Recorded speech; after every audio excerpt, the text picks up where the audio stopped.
উনি নিজেই বলেন যে আমরা বড় মাঠের খেলোয়াড়। হ্যাঁ, একটা সময় আসবে যে চায়নাও আপনাকে বিশ্বাস করবে না, আমেরিকাও আপনাকে বিশ্বাস করবে না, ইন্ডিয়া তো আপনাকে বিশ্বাস করেই না। তা আমরা তো ওনার বড় মাঠের খেলোয়াড়ের কোনো দেখলাম না। মানে বড় মাঠে খেলে যে মেসি বা ধরেন যে ম্যারাডোনা যেভাবে গোল করছে, ওই বড় বড় শক্তির সাথে যোগাযোগ, সেটা মিন করছে। এটা কিছু না, এইগুলি কিছুই না। আপনি একজন নোবেল, যেমন ধরেন যে এই যে ইনভেস্টমেন্ট যে সামিট হইল না, হইলো সবাই আসছে একটা নোবেল লরিটের সাথে হ্যান্ডশেক করে আসি, আর বাংলাদেশটা একটু দেখে আসি। এই সিচুয়েশনে দেশি ইনভেস্টার ইনভেস্ট করতে চাবে না। যে যারা আসছে এদের মধ্যে কি কিছু জেনুইন ইনভেস্টর নাই? এদের মধ্যে জেনুইন ইনভেস্টর আছে। ওরা তো দেখে গেছে না বাংলাদেশের অবস্থাটা কি।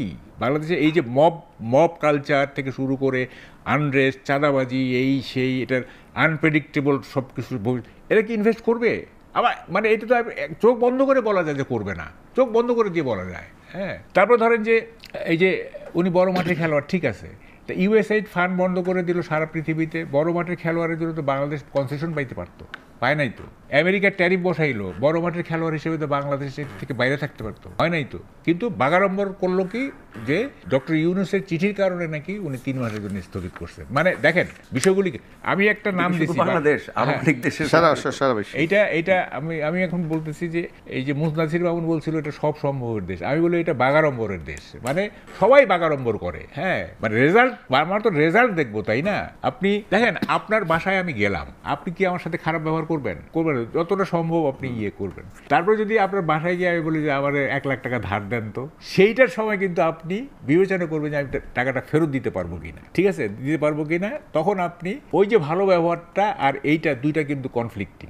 আপনি যদি মনে করেন যে আমার কাছে ফেরত পাবেন, তাইলে আপনি দিবেন, তা না হলে কিন্তু দেবেন না। তো উনি সব জায়গায় যাচ্ছেন, ভালো ব্যবহার পাবেন তো। উনি তো নোবেল লরিয়েটের ভাই, উনি তো একটা ইন্টারন্যাশনাল সব জায়গায় তাকে মানে করতেছে। যদিও কাতারের আমির তার সাথে দেখা করে নাই, যাই হোক, সব জায়গায় শি জিনপিং থেকে শুরু করে এই যে জাতিসংঘে গেলেন, অমুক যেখানে যাচ্ছেন সেখানে তার সম্মান। এটা ইট ডাজ নট নেসেসারিলি মিন। আপনি দেখেন তো 5ই আগস্টের পরে কত টাকা আসছে রেমিটেন্স ছাড়া, যা আসছে সব তো রেমিটেন্স। এছাড়া কি $1 পর্যন্ত আসছে? আমরা পাইছি কমিটমেন্ট, মানে কমিটমেন্ট পাইছি, প্রতিশ্রুতি পাইছি, হ্যাঁ, বিনিয়োগে বা অন্য কোনো ভাবে পাইছি কোনো টাকা। কিন্তু আমরা তো প্রথম মানে বুঝলাম যে ডলারে ভেসে যাবে দেশ। হ্যাঁ, ইউনিসেফ যেহেতু আসছে, উল্টা তো বন্ধ হয়ে যাচ্ছে। সুইজারল্যান্ডের টাকা বন্ধ হয়ে গেলো, ইউএসএর টাকা বন্ধ হয়ে গেল, IMF শর্ত দিচ্ছে, ওয়ার্ল্ড ব্যাংক বলতেছে যে প্রবৃদ্ধি 3.3 নেমে আসবে, 30 লাখ লোক আপনার অতি দরিদ্রের খাতায়। IMF এর ঋণের ব্যাপারে তো আমাদের অর্থ উপদেষ্টা বিশেষ সহকারী বলছেন যে শর্তযুক্ত ঋণ তারা নেবেন না। এটা তো একটা প্রক্রিয়ার মধ্যে আমরা আছি, আমরা কি বেরিয়ে আসতে পারি? আমি তো 15 সেকেন্ড আগেই বললাম যে এটা একটা বাগাড়ম্বরের দেশ।